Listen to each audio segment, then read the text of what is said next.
Hello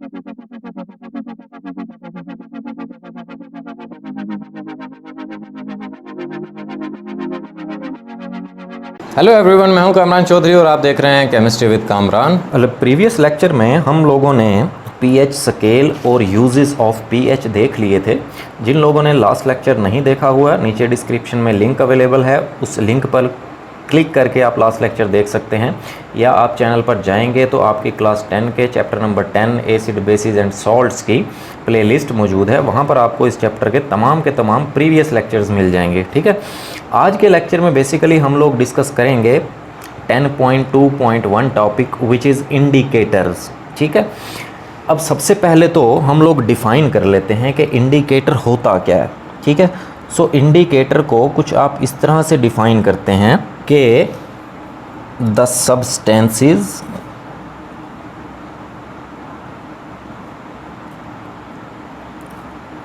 that change color when they are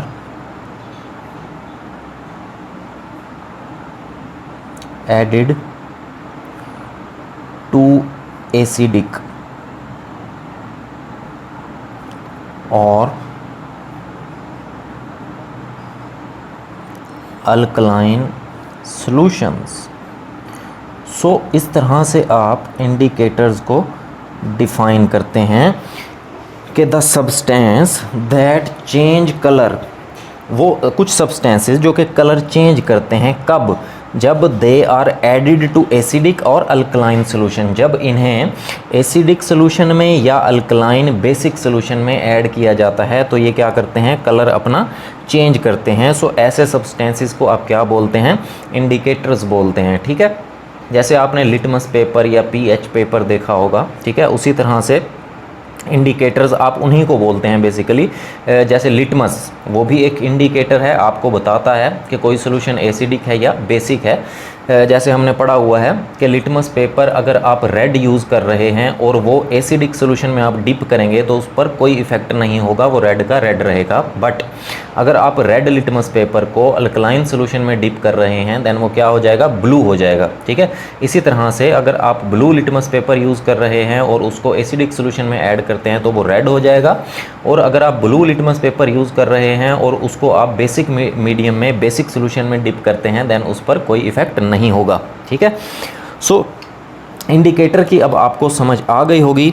अब हम ज़रा कॉमन इंडिकेटर्स जो यूज़ होते हैं ना, वो भी मैं आपको बता देता हूँ, उनकी एग्जांपल्स मैं आपको दे देता हूँ। ठीक है, सो एग्जांपल भी हम देख लेते हैं जो कि इंडिकेटर्स यूज़ होते हैं। ठीक है, जैसे जो कॉमन इंडिकेटर है यूज़ होता है लिटमस। ठीक है, लिटमस पेपर सही है। इसके अलावा और कौन सा इंडिकेटर यूज़ करते हैं हम लोग, फिनोल्फ्थालीन। फिनोल्फ्थालीन, ठीक है, ये भी एक इंडिकेटर है जो कि हम यूज़ करते हैं। And methyl orange. ठीक है, सो इस तरह के नॉर्मली हम लोग इंडिकेटर्स यूज़ करते हैं जिनका कलर बेसिकली एसिडिक और बेसिक सॉल्यूशन में चेंज हो जाता है जब आप इनको यूज़ करते हैं। ठीक है, अब हम लोगों ने इंडिकेटर की डेफिनेशन और इसकी एग्जांपल्स तो देख ली। अब मैं आपको कुछ properties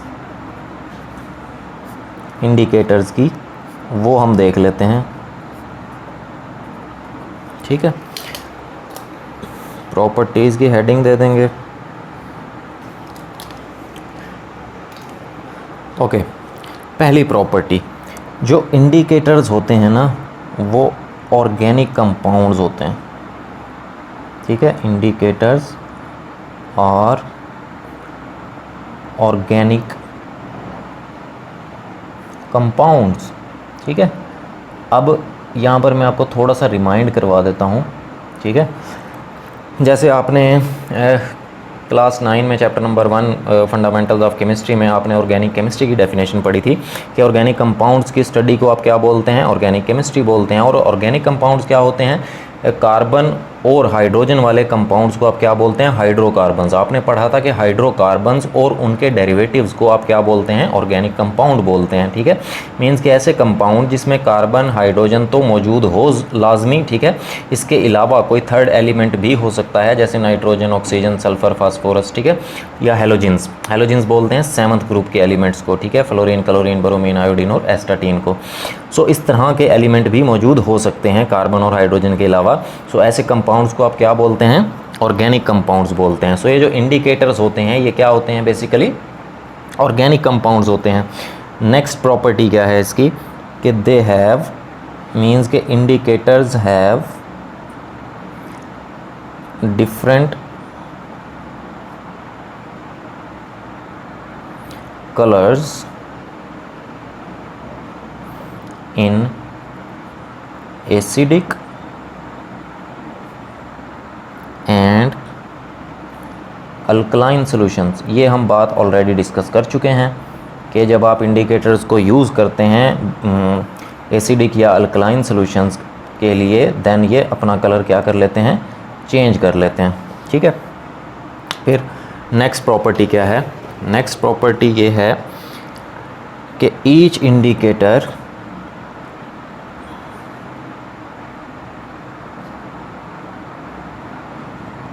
as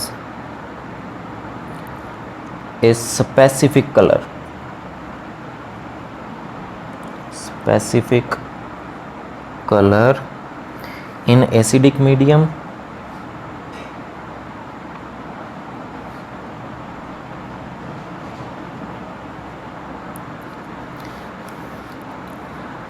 which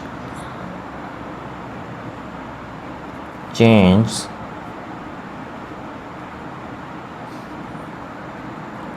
at a specific pH to another color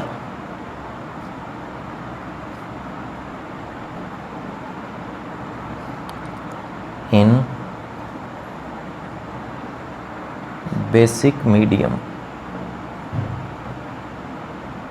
ठीक है, each indicator has a specific colour, her indicator का एक ख़ास किस्म का कलर होता है। In acidic medium, acidic medium के अंदर, एसिडिक सोल्यूशन के अंदर। ठीक है, अब एसिडिक सोल्यूशन के अंदर इंडिकेटर का एक ख़ास कलर है, which change at a specific pH.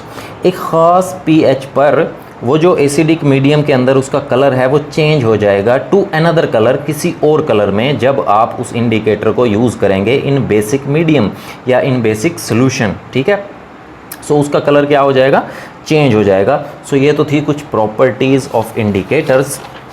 अब हम एग्जांपल्स देख लेते हैं इंडिकेटर्स की डिटेल से। ठीक है,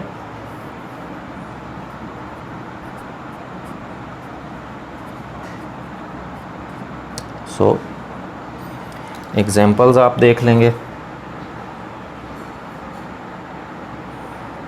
ठीक है, पहली एग्जांपल देख लेते हैं हम, लिटमस।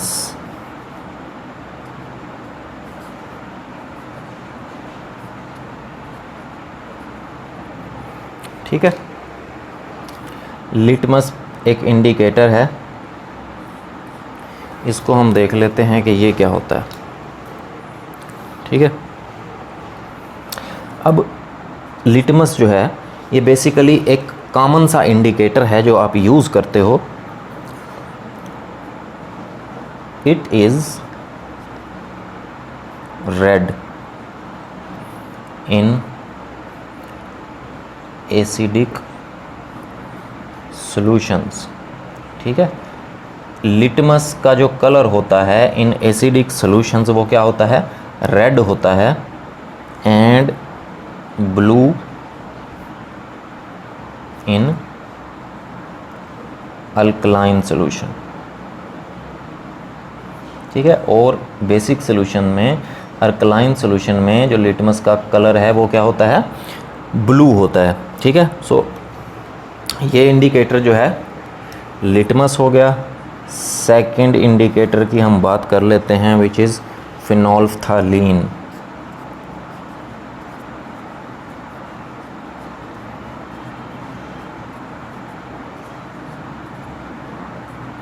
ठीक है, ये सेकंड इंडिकेटर है। इसको भी ज़रा हम देख लेते हैं इसके कलर्स के बारे में। ठीक, अब फिनोल्फ्थालीन जो होता है ना, it is colourless in strongly acidic solution.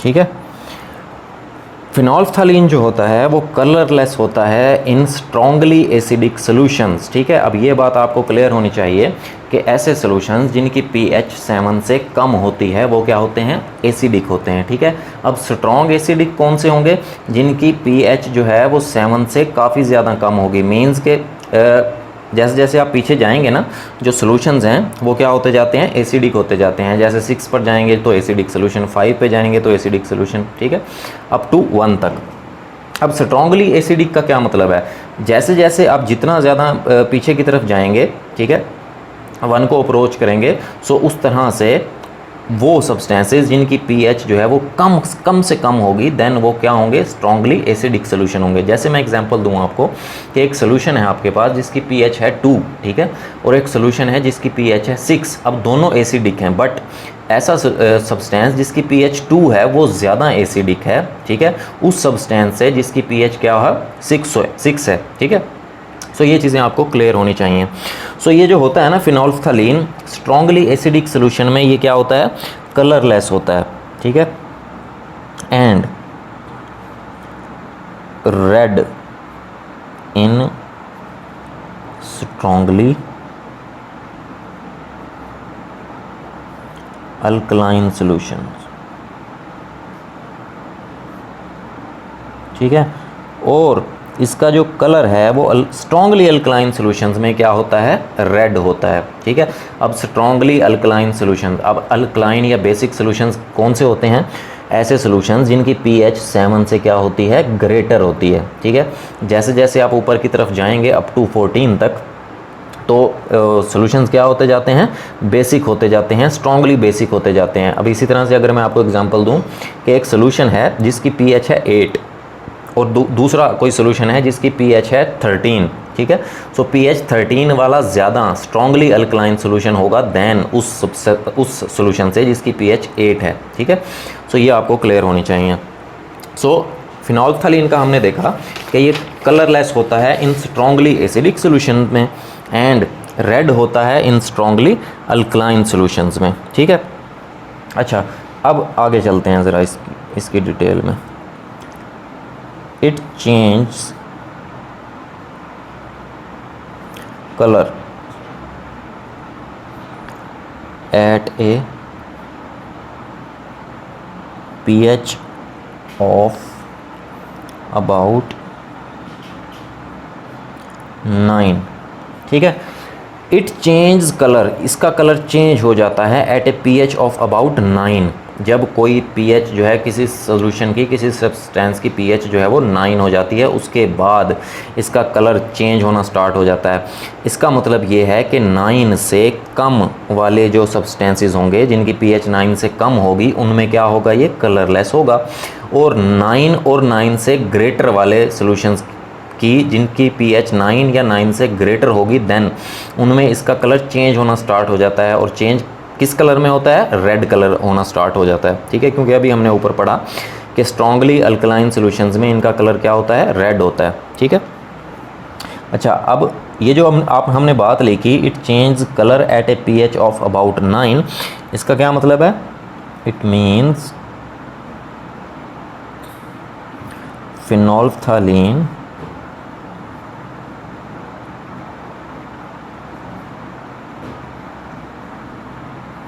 is colorless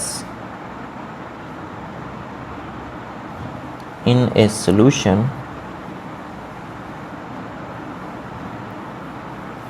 with pH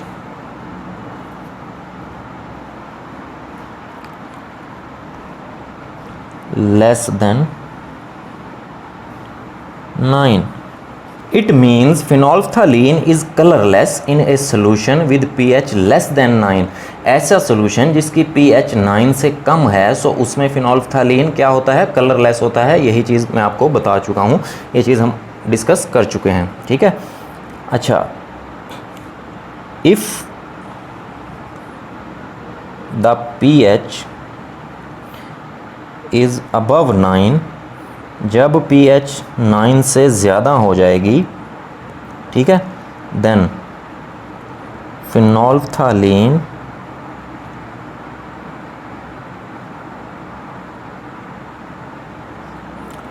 is red, उसका कलर क्या हो जाएगा, रेड हो जाएगा, ठीक है। सो ये तो था second indicator which is phenolphthalein। अब हम नेक्स्ट इंडिकेटर का देख लेते हैं, जो कि है मिथाइल ऑरेंज, ठीक है। मिथाइल ऑरेंज को भी हम देख लेते हैं, इसकी डिटेल।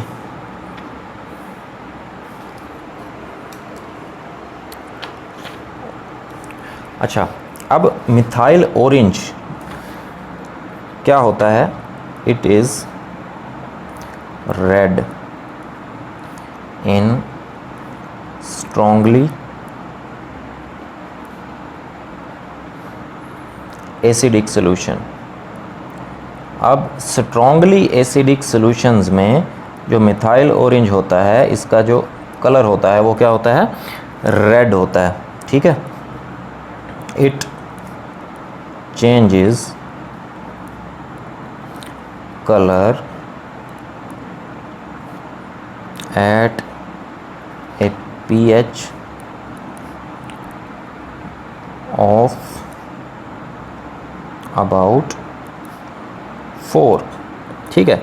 इसका मतलब क्या है कि it changes colour at a pH of about 4। इसका मतलब ये है कि वो सॉल्यूशंस जिनकी pH जो है 4 से कम होगी, उनमें मिथाइल ऑरेंज का कलर क्या होगा, रेड होगा, ठीक है। उन सॉल्यूशंस जिनकी pH जो है 4 या 4 से ज़्यादा हो जाएगी, देन ये रेड नहीं रहेगा, ये कलर अपना चेंज कर लेगा, ठीक है। अब इसका मतलब ये है कि it means methyl orange is red, ठीक है, in solution with pH less than 4, ठीक है।